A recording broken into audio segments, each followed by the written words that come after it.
Les actions sont-elles trop chères en bourse, avec un CAC 40 désormais proche de son record historique? Est-il encore temps de chercher à revenir à l'achat sur le marché action?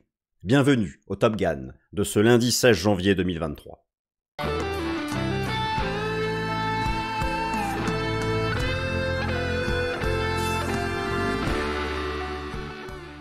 Alors chers amis, je suis ravi de vous retrouver comme chaque lundi.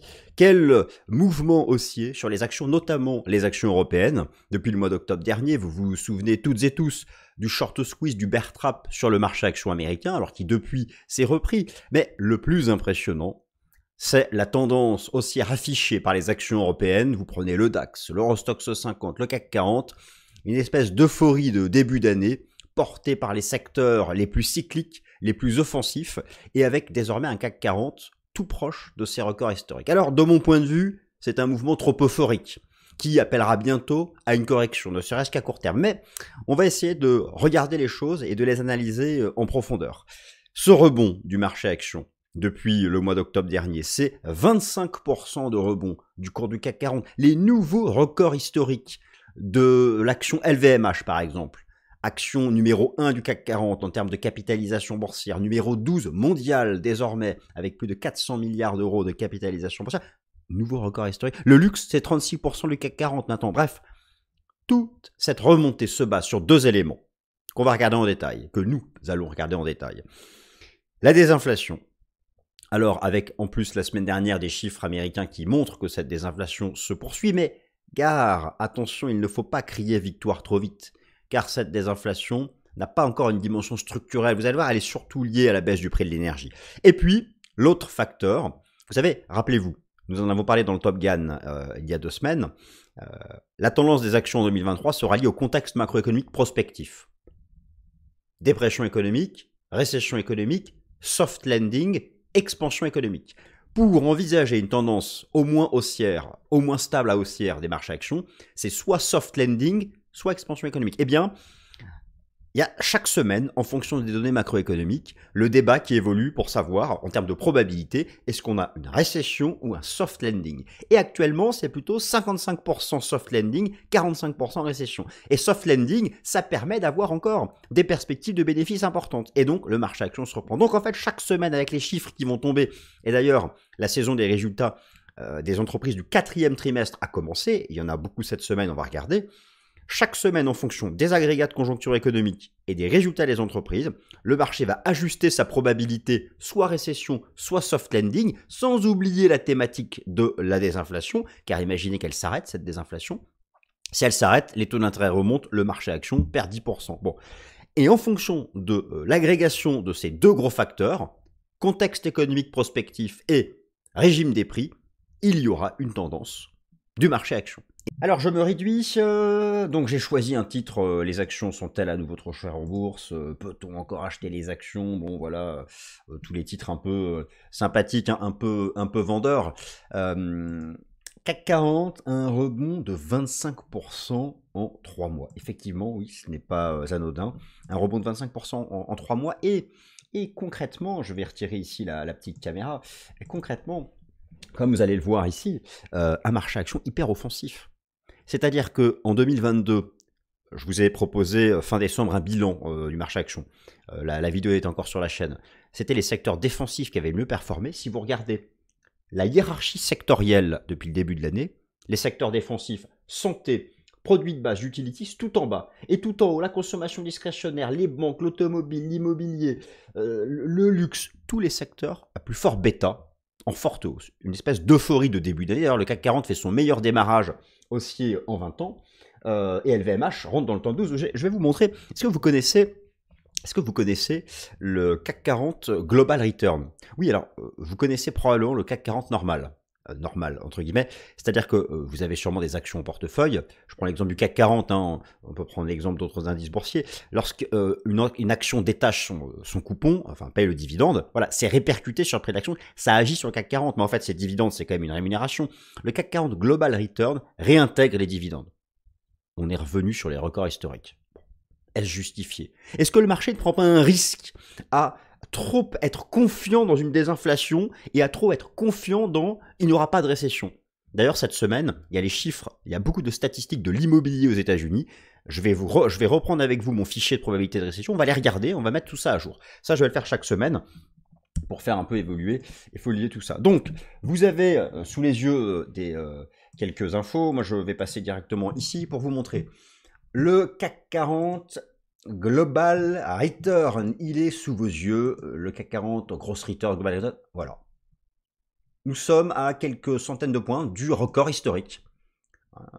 Le choc boursier de la crise sanitaire, la baisse de 2022, vous voyez cette remontée incroyable des actions européennes. Alors d'ailleurs, mais ça on va regarder dans la dernière partie, on va regarder ça tout à l'heure dans la dernière partie analyse technique, les actions européennes surperforment. Il y a des signaux techniques de renversement aussi sur le ratio Eurostoxx 600 S&P 500, Eurostoxx 600 pour les 600 premières capitalisations boursières européennes. Il y a peut-être quelque chose qui se joue, mais là attention, à court terme, chers amis investisseurs, les supports sont loin. Alors, peut-on acheter les actions en bourse? Là, on va regarder. Là, je vous fais une vidéo moyen terme. On prend du recul, on regarde les fondamentaux. Mais à court terme, ça va retracer. Les supports sont loin. Bon. Ça, on va prendre ça. On va regarder ça tout à l'heure. Donc, c'est assez incroyable. Et d'ailleurs, je vous affiche ici maintenant le classement des plus grosses capitalisations boursières mondiales. Vous avez dans l'ordre numéro 1 Apple, Saudi Arabian Oil, donc qui est coté à Tadawul, Microsoft, Alphabet, Amazon, Berkshire Hathaway, ExxonMobil, Visa, United Health Corp, c'est la Johnson Johnson, Tencent, LVMH, première action européenne, première action française du CAC 40, LVMH juste pour le plaisir. Nouveau record historique la semaine dernière de l'action LVMH. Nouveau record historique. Donc, nous sommes actuellement là, dans un début d'année hyper euphorique, qui prend le risque de valider peut-être le mauvais scénario. Partie 1, inflation. Partie 2, le cadre économique prospectif. Bon. Mais tout ça arrive plus en détail plus tard dans la vidéo. Alors, désinflation, pourquoi il faut rester prudent? Pourquoi il faut rester prudent? Effectivement, quand est-ce qu'on pourra vraiment crier victoire? Alors, la désinflation s'est poursuivie. Aux États-Unis, le taux d'inflation était de 9% en septembre. On est passé à 6,5%. Très bien. Sauf que, lorsque... moi, je vais vous montrer, d'ailleurs, on va le faire tout de suite. On va aller sur le site du ministère du Travail états-unien, la BLS. Aux États-Unis, il y a toutes les statistiques, tout est public. Vous avez donc le taux d'inflation global. Oui, voilà, 9 à 6,5, ça se poursuit, très bien. Mais on va regarder plus en détail. On va retirer l'alimentation et l'énergie. Déjà, regardez la courbe, c'est beaucoup plus plat. Et maintenant, je vais simplement mettre le prix des services moins l'énergie. Ça monte encore. Regardez la courbe jaune. La Fed nous a dit que pour vraiment croire à une désinflation, il ne faudra pas se contenter que de la chute du prix de l'énergie. Et elle a dit qu'elle regardait notamment le prix des services. Donc, attention, le recul de l'inflation est lié à une chute du prix de l'énergie. Oui, comparez le prix du pétrole à ce qu'il est maintenant et à ce qu'il était il y a 6 mois, ou du gaz naturel, hein, très bien. Mais si on retire ça, il n'y a pas une désinflation structurelle encore. Elle va peut-être venir. Mais ce que je veux dire, c'est que le marché prend le risque. Le marché fait le pari que oui, ça va bientôt venir sur les services. Mais si ça n'arrive pas. Donc voilà, c'est pour ça qu'il faut chaque semaine être alerte et tenir compte de la mise à jour des agrégats de conjoncture économique pour faire évoluer ces deux dimensions, le régime des prix, le cadre économique prospectif, la conséquence sur le marché action en termes de tendance. Donc ça, c'est un danger. Alors maintenant, j'ai un autre graphique à vous montrer. C'est un ETF de ProShares. ProShares, c'est un émetteur d'ETF énorme et qui propose ici un ETF sur les anticipations d'inflation. Ça s'est effectivement latéralisé, mais on n'a pas encore cassé de support. Ça va peut-être venir. Si on casse ce niveau, on pourra être confiant. Donc, voilà pourquoi il faut rester prudent. Alors, la perspective d'une récession, soft landing ou pas, cette semaine, beaucoup de statistiques sont publiées aux États-Unis. Moi, vous savez, je vous ai montré la semaine dernière, d'ailleurs, il est là, mais on va le regarder dans un second temps. Je vous ai présenté mon modèle maison fait maison, hein, c'est à la mode ça comme expression, de probabilité de récession, autant le marché du travail américain semble encore hyper solide, autant de nombreux indicateurs avancés, en particulier dans l'immobilier. Je ne parle pas du prix de l'immobilier. On va regarder cette semaine 2 indicateurs de l'immobilier américain qui sont mis à jour, la confiance des promoteurs immobiliers et la dynamique des permis de construire en variation annuelle, et c'est actualisé chaque mois. Et donc, cette semaine du 16 janvier, ces 2 statistiques sont actualisées. Ce sont 2 statistiques qui, justement, donnent une probabilité de récession à plus de 70%. Rappelez-vous ma moyenne qui est tombée à 44, mais ces 2-là sont à 70. Et ils sont actualisés cette semaine. Alors, c'est pourquoi, justement, il faut rester prudent. Il y a l'aspect macro et l'aspect résultat d'entreprise. Je passe ici sur mon fichier. Voilà donc la confiance des promoteurs immobiliers NAHB aux États-Unis. Confiance des promoteurs immobiliers. Voilà le chart. Regardez. On fait la même chute qu'au moment de la crise sanitaire. Et encore plus pentu qu'en 2007-2008, c'était 2 phases de récession. Si cette semaine, on bascule sous ce niveau, vraiment là, c'est que c'est chaud du côté de l'immobilier US. Et c'est toujours précurseur d'une récession. Ensuite, cette semaine, un autre indicateur qui est mis à jour, c'est l'évolution, donc le taux de croissance des permis de construire aux États-Unis. Nous allons aller sur le site de la Réserve fédérale de Saint-Louis pour le regarder de plus près. Eh bien, là, regardez, là aussi. Alors, vous avez en gris, en grisé, vous avez les périodes de récession aux États-Unis. Regardez, à chaque fois qu'il y a eu une chute verticale de l'évolution du taux de croissance annuel de ces permis de construire, eh bien, ça correspondait à une récession. Regardez la courbe. On chute de manière verticale.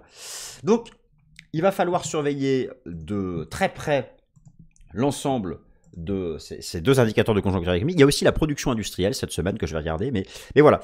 Ce sont les chiffres pour mettre à jour les anticipations de probabilité. Alors, la deuxième chose à suivre cette semaine, ce sont les résultats des entreprises aux États-Unis. Le résultat des entreprises aux États-Unis. Les résultats du 4e trimestre. Alors, pour quelles raisons c'est important? Ces résultats du 4e trimestre, vous savez, l'enjeu pour les entreprises, attendez, je vais passer, voilà, j'arrive, me voilà, l'enjeu pour les entreprises. Qu'est-ce qui fait que le marché action peut rester haussier? À la base, ce sont les perspectives de bénéfices des entreprises. Autant un certain nombre d'indicateurs macroéconomiques de probabilité de récession disent que le loup est là, mais d'autres non. En particulier les anticipations de bénéfices des entreprises à horizon 12 mois qui sont encore complètement perchées tout en haut. Who lies? Alors, ça met toujours du temps à être actualisé. Et là, comme les résultats du 4e trimestre 2022 sont publiés, les entreprises vont mettre à jour leurs anticipations. Et donc, ces anticipations de bénéfices des entreprises vont être mises à jour. Pour que le marché action, la question de cette vidéo, c'est peut-on encore acheter les actions? Alors, pas à court terme, mais imaginons qu'on retrace un peu à court terme. Est-ce qu'il faudra utiliser ce repli court terme pour acheter? Pour répondre à cette question, la réponse est oui, si les anticipations de bénéfices à horizon 12 mois restent aussi élevées que le marché les anticipe maintenant. Et pour que ce soit le cas, il faut éviter la récession et la dépression économique. Il faut être soit en soft landing, soit en expansion économique. Alors, bon, j'ai tout rassemblé ici. Donc vous avez ici les anticipations de bénéfices à horizon 12 mois pour les entreprises. Toute cette courbe haussière, les données viennent de Guru Focus. Toute cette courbe haussière, c'est jusqu'à décembre 2023. Regardez un peu. Le marché, les analystes financiers restent archi-optimistes. Encore une hausse pour les bénéfices des entreprises. Et actuellement, pourquoi est-ce donc que le marché action est resté flat? Alors flat, c'est la bourse américaine qui est surtout flat et les actions européennes haussières, parce que la probabilité actuellement qu'on ait un soft landing, j'ai défini la semaine dernière dans le Top Gun ce qu'était un soft landing, est encore supérieure à la probabilité qu'on ait une récession économique. Mais si jamais, en mettant à jour chaque semaine les agrégats de conjoncture économique et avec les résultats des entreprises, petit à petit, c'est davantage le scénario d'une récession économique qui a le dessus, les actions rebaisseront et il ne faudra pas les acheter sur repli. Comprenez un peu, donc ce sont vraiment les 2 grandes dimensions. Alors, valorisation, est-il encore temps d'acheter les actions? Valorisation, ce sont les grands ratios de valorisation. Alors moi ici, j'en ai choisi 3. Le Price Earning Ratio, le Price Earning Ratio de Shiller, et le price to book. Alors, on va regarder ça plus en détail. Nous sommes très loin. Alors, les actions ont rebondi, surtout européennes, aussi américaines. Mais nous n'avons pas encore retrouvé les niveaux de valorisation très excessifs de décembre 2021 qui ont déclenché en fait le bear market de 2022 avant le déclenchement de la guerre en Ukraine. Les ratios se sont logiquement repris avec les cours de bourse, mais sont encore tout à fait raisonnables et proches des moyennes. Le problème, c'est quoi? C'est que ces ratios comparent le prix là, du marché action aux anticipations de bénéfices. Alors ça, c'est vrai pour le price earning ratio ou le price earning ratio prospectif. Moi, je préfère le price earning ratio de Shiller, car il compare le prix d'une action à la moyenne des bénéfices passés des 10 dernières années, retraités de l'inflation. C'est quand même mieux que au doigt mouillé où sera le bénéfice dans 12 mois. Et le price to book, la valeur de l'action par rapport à ce qu'elle a vraiment dans ses comptes, bon voilà, on lui enlève ce qu'elle a vraiment moins les dettes. Bon. Alors effectivement, d'un point de vue du PE de Shiller ou du price to book, les actions US ne sont pas revenues sur l'excès de cherté de décembre 2021 et de janvier 2022. C'est ce que je vais vous montrer tout de suite. Alors j'ai préparé cela sur... Oui, alors là, au passage, hein, l'agenda des entreprises cette semaine, il y a notamment Morgan Stanley, Procter & Gamble, Charles Schwab, Netflix, Goldman Sachs. Bon, il faut suivre ça, vous pouvez suivre ça aussi de votre côté. Donc voilà, en janvier 2022, je parle ici du S&P 500, son price earning ratio était de 30, son PE de Shiller de 39, son price to book de 4,87. Par rapport aux moyennes depuis 20 ans, c'était archi cher, on a corrigé. Le point bas a été fait. C'est vrai que le point bas a été fait, on a vachement dégonflé, notamment le PE de Shiller qui est passé de 39 à 27, la moyenne sur 20 ans étant 26, et là nous ne sommes remontés qu'à 28. Je parle des actions américaines. Donc effectivement, d'un point de vue là, de la valorisation boursière, non, les actions américaines ne sont pas si chères. Mais tout ça est en grande partie lié au fait que les anticipations de bénéfices sont encore vues très hautes. Mais en cas de récession, les anticipations de bénéfices vont être revues à la baisse. Les ratios vont, c'est un calcul, c'est un quotient, une fraction, un rapport entre deux datas, vont mécaniquement remonter et ça va redevenir trop cher. Et en récession, j'ai pu en parler dans le Top Gun il y a 2 semaines, vous savez bien qu'en vraie récession économique, le marché action est toujours en baisse, avec une moyenne de baisse de 35% depuis ses derniers records. Et lorsqu'on a fait le plus bas de 2022 en octobre dernier, il n'y a eu qu'un delta de baisse de 27% pour le S&P 500 entre ses records historiques et donc le plus bas de l'année. Allez, maintenant on va regarder l'analyse technique des indices boursiers. Il y a un certain nombre de choses intéressantes dont j'ai envie de vous parler. À commencer par la surperformance des actions européennes. Alors ça, vous l'avez noté, je vais vous remontrer ici, par exemple, le CAC 40, le contrat futur CAC 40, quasiment remonté tout en haut. Avec les dividendes, il est presque sur ses records historiques. Pour moi, c'est excessif. Je veux dire, le CAC 40, au bas mot,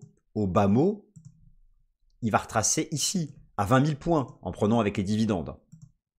Au bas mot, voilà. On va retracer sur les 6 800 points. Mais la question est, lorsqu'on va revenir sur support, faudra-t-il justement en profiter? Moi, les actions européennes, là, j'ai un peu de mal, je trouve que c'est excessif. Faudra-t-il en profiter? Eh bien, c'est toute la question du cadre fondamental que je vous décris. Oui, si la désinflation se poursuit. Oui, si le baromètre du cadre économique prospectif penche plus vers le soft landing que la récession. Et pour ça, c'est en fonction des agrégats de conjoncture économique publiés chaque semaine. C'est à s'arracher les cheveux, hein, c'est la façon dont on approche le marché action, mais c'est ainsi. Je suis peut-être un peu plus à l'aise sur les actions américaines, qui sont... alors, je vous montre. Alors, déjà, ça, on a le début d'un truc. Vous avez ici le ratio Eurostoxx 600 sur S&P 500, avec une tendance baissière de long terme, c'est-à-dire que au ratio, au numérateur, le S&P 500, l'Eurostoxx 600, au dénominateur, le S&P 500, si la courbe est baissière, c'est que le numérateur sous-performe. Ça fait plus de 20 ans que les actions européennes sous-performent. Si nous devions valider un renversement haussier sur ce ratio, eh bien, peut-être qu'il y aurait quelque chose à faire sur les actions européennes. Mais à chaque fois ici qu'il y a eu une tentative, c'était juste un rebond technique dans le sens de la tendance baissière, et on n'a pas encore quitté ce grand canal baissier. Je trace ça à main levée, mais cette espèce de grande dynamique de baisse qu'on a ici sur le ratio des actions européennes. Donc voilà, c'est pas encore gagné une surperformance des actions européennes sur l'horizon de temps long, donc il faut rester prudent, moi, sur cette remontée des actions européennes. Alors, du côté maintenant des indicateurs de sentiment, là aussi, il y a plusieurs choses intéressantes qui sont à noter.